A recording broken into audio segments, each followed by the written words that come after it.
공용부 가구는 저는 거의 답이 정해져 있다고 봐요. 도배지를 걸레바지 위에 올려서 마감하면서 처음에 괜찮아 보여도 걸레바지 라인을 따라서 때가 끼기 시작해요. 도배 내구성 때문에 어쩔 수 없다라고 말들을 했었는데 지금은 꼭 그 방법만 써야 하는 거는 아닙니다. 안녕하세요. DTRD 대표 백주현입니다. 이 영상은 인테리어를 처음 하시는 분들께는 집을 보는 기준을 만들어주고 이미 공사를 해보신 분들께는 그때 이걸 먼저 봤어야 했는데 하고 돌아보게 만드는 영상이 될 겁니다. 요즘 상담을 하다 보면 많은 분들이 집을 그냥 맡기시기보다는 직접 보고 결정하고 싶어 하시죠. 근데 중요한 건 정보가 많아질수록 집을 보는 시선이 두 분으로 나뉘기 시작해요. 바닥은 바닥대로 보고 벽은 벽대로 보고 조명은 조명대로 보고요. 예전에는 이 타일이 예뻐요 정도였다면 요즘은 이 타일을 왜 여기에 쓰는지 유지는 괜찮은지까지 질문을 하십니다. 저는 이게 되게 좋은 변화라고 생각해요. 왜냐하면 인테리어는 예쁜 사진처럼 멈춰있는 게 아니라 생활로 유지되는 거니까요. 다만 이렇게 보다 보면은 집 전체를 관통하는 기준이 조금 흐려질 수는 있습니다. 그래서 오늘은 유행 이야기나 자재 이야기 말고요. 제가 실제 현장에서 집을 볼 때 어떤 순서로 판단하는지 인테리어 기준 6가지를 정리해서 말씀드리려고 합니다. 이 기준을 알고 나면 인테리어를 보는 시선이 조금 달라지실 수 있을 거예요. 첫 번째는 기구물 정리입니다.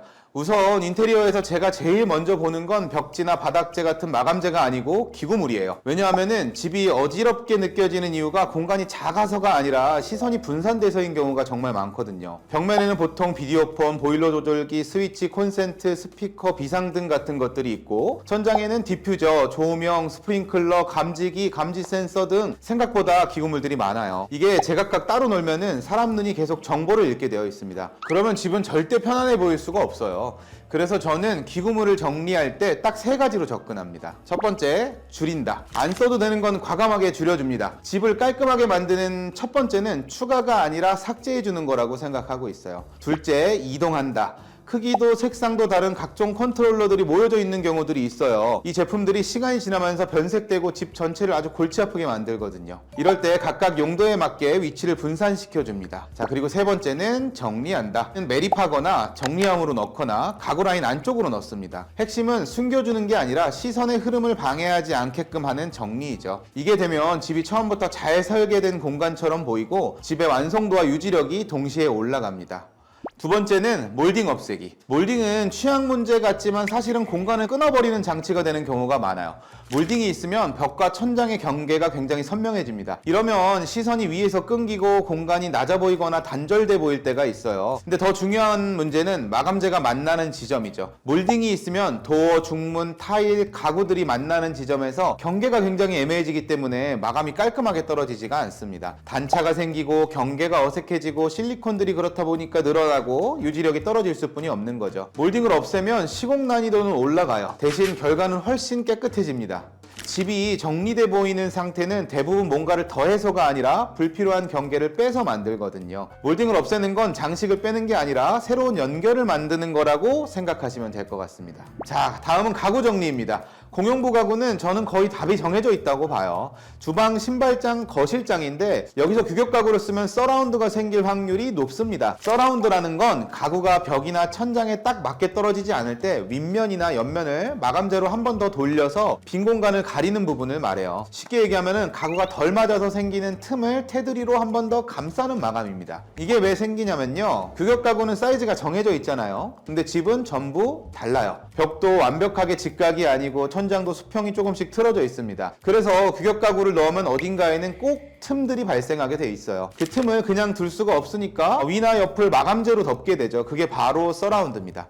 문제는 여기서부터예요. 서라운드가 생기면 첫 번째로 도어 크기가 작아집니다. 가구 도어가 작아지면 집이 답답해 보일 수 있어요. 두 번째, 선이 늘어납니다. 선이 늘어나면은 집이 복잡해 보이고, 세 번째는 실리콘이 늘어난다는 거예요. 실리콘이 늘어나면은 유지력이 떨어지게 되어 있죠. 그래서 공용부는 가능하면 비규격으로 맞춰서 서라운드를 없애고 도어는 크게 뽑는 것들이 좋습니다. 사람이 넓다라는 거를 느끼는 건 실제 면적보다 큰 면이 단순하게 보일 때거든요. 공용부 가구는 멋지게 만드는 게 목표가 아니라 가구를 배경처럼 만들어야 됩니다. 이 깔끔한 집은 가구가 예쁘다가 아니라 집이 정돈돼 보인다로 느껴지게 되어 있습니다. 네 번째는 걸레바지 없애고 최소화하기입니다. 걸레바지도 몰딩이랑 비슷하죠. 바닥이랑 벽의 경계를 또 하나 만드는 요소예요. 문제는 이게 집을 깔끔하게 만들어 주기보다는 오히려 선 하나를 더 만들어 주는 경우가 많다는 겁니다. 특히 구축 아파트는 바닥이 완전히 반듯한 경우가 거의 없어요. 그래서 걸레바지를 얇게 하면은 바닥을 따라서 울퉁불퉁하게 보이고, 반대로 두껍게 하면은 눈에 너무 띄어서 존재감이 커지게 되어 있죠. 공용부 쪽은 더 그래요. 벽이 꺾이는 곳이 아웃코너다 보니까 걸레바지를 45도로 잘라서 붙이게 되는데 이 부분이 그대로 보이면서 쉽게 찍히거나 깨지는 경우가 많습니다. 또 도배를 할 때 도배지를 걸레바지 위에 올려서 마감하면서 처음에 괜찮아 보여도 시간이 지나면서 틈들이 벌어지고 작은 고정 자국이 드러나고 걸레바지 라인을 따라서 때가 끼기 시작해요. 그래서 예전에는 도배 내구성 때문에 어쩔 수 없다라고 말들을 했었는데 지금은 꼭 그 방법만 써야 하는 거는 아닙니다. 요즘은 걸레바지를 아예 없애는 방식도 있고 벽 안쪽으로 숨기는 방식도 있고 아주 얇게만 정리하는 방법도 있어요. 방법은 여러 가지지만 핵심은 한 가지입니다. 걸레바지를 무조건 해야 하는 공정으로 보지 말고 집을 정리하는데 이 선이 정말 필요한지 한 번쯤은 고민해보자는 얘기죠. 그래서 저는 걸레바지 시공을 필수 공정이라기보다는 집에 선 하나를 더 긋는 선택지라고 생각하셔도 좋다고 말씀드리고 싶습니다.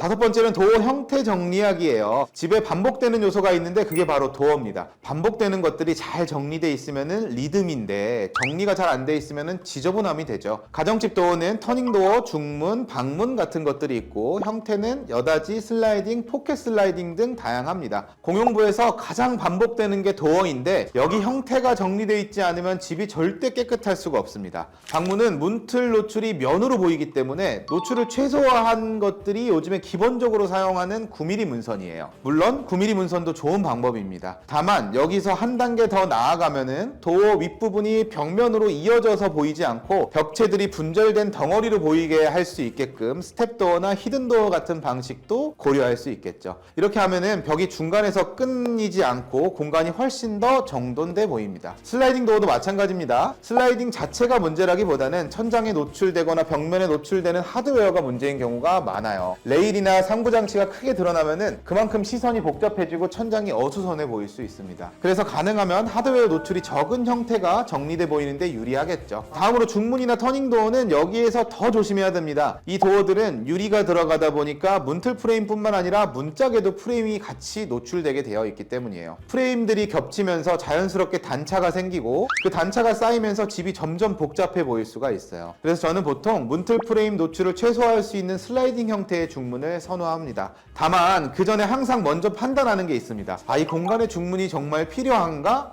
이 도어가 공간을 정리해주는 역할을 하는가? 터닝도어도 마찬가지예요. 가능하다면 시선에서 가려줄 수 있는 위치나 구조라면 훨씬 더 안정적인 선택이 됩니다. 결국 정리하자면 도어는 하나의 제품을 고르는 게 문제가 아니라 벽을 어떻게 이어줄 것인가에 대한 문제라고 봐요. 그래서 도어는 눈에 띄는 요소가 되기보다는 벽의 연장처럼 보일 때 집이 가장 잘 정리되어 보일 수 있겠죠.